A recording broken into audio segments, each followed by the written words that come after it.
l'heure, j'ai fait beaucoup de tafs différents. Jardinier, maçon, employé de bureau, l'esclave dans les supermarchés qui ramasse les habits que les grosses daronnes jettent par terre pendant les soldes. Bonjour mesdames, est-ce que vous pouvez remettre à leur place les vêtements que vous ne prenez pas au lieu de les jeter par terre, s'il vous plaît? Allez, côté mort, toi. Ça, c'est pas très citoyen, Gisèle. Aujourd'hui, ça va pas se passer comme ça. Aujourd'hui, je vais insulter tes mères. Et encore quelques autres tafs. Bref, je possède un éventail de compétences incroyables à mon actif. Mais ce que j'ai fait le plus longtemps, c'était de travailler à Cœur Barbing. Et pas du tout à une autre chaîne de fast-food très connue, hein. Merde. Si comme moi, vous êtes toujours demandé comment ça se passait derrière la porte des employés, je vais vous raconter mon expérience. Je distribue toujours mes CV en main propre. Quand je donnais mon CV à la caissière, il y avait littéralement le directeur régional de la chaîne juste derrière moi. Je lui ai donné mon CV en main propre et le lendemain, je taffais là-bas. Et là, vous vous dites sûrement comme moi à l'époque, c'est une très grande chaîne de niveau mondial. Ils ont les moyens. Ils vont sûrement prendre le temps de bien me former. Et ben, c'est ce qui s'est passé. J'ai eu une super formation. J'ai tout appris dans le calme et la joie de vivre.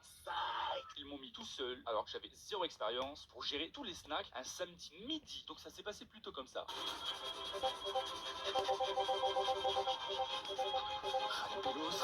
Ralapelos. Où sont ces putains de ralapelos? Sachant qu'en plus, l'écran qui te montre les commandes que t'es censé préparer était en anglais. Et en plus, les noms étaient abrégés. Je comprenais rien, le tout me parlait chinois. Mais qu'est-ce que tu me baragouines, sale fils de pute? Alors Léo, tout se passe bien? Ouais, nickel. Tout se passe bien. Je suis en train de passer un moment Nutella. Très bien, à plus tard alors. À chaque commande, t'as un chrono qui part pour te montrer depuis combien de temps la commande a été passée. Le truc s'imprime tellement dans ton cerveau que dans mon lit, en essayant de dormir, je me revoyais en train de faire des burgers. On aurait dit une kill cam le truc. Alors il prend le ketchup, la tomate, le steak. Il est trop rapide, c'est incroyable! Chaque année, ce resto faisait 8 millions d'euros de bénéfices. Ça fait beaucoup là, non? Mais ces gros rats nous faisaient quand même payer le repas. Enfin non, pardon. On payait 2 euros si et seulement si on prenait le petit menu.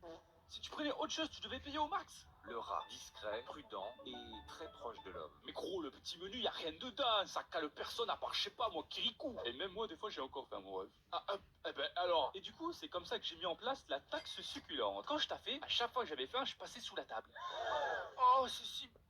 Wow. Non. En fait, je me faisais des burgers en cachette que je mangeais sous la table.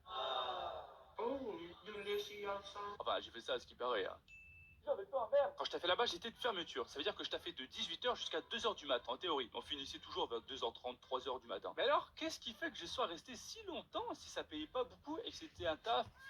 Eh bien, la réponse est un peu élaborée. Je sais pas si je vais pouvoir bien expliquer les meufs. Parce que dans ce genre de taf, il y a toujours plein d'étudiantes. Et en plus, comme elles étudient la journée et le soir elles travaillent, d'ailleurs, gros respect à toutes celles et ceux qui font ça, c'est incroyable, eh ben elles ont pas le temps d'avoir une vie sociale. Sachant qu'en plus, certaines viennent carrément d'une autre ville, et là c'est bingo mon ref. Mais bien sûr que je peux te faire visiter Toulouse, je connais plein de petits coins sympas, tu vas kiffer. J'aime faire du tourisme.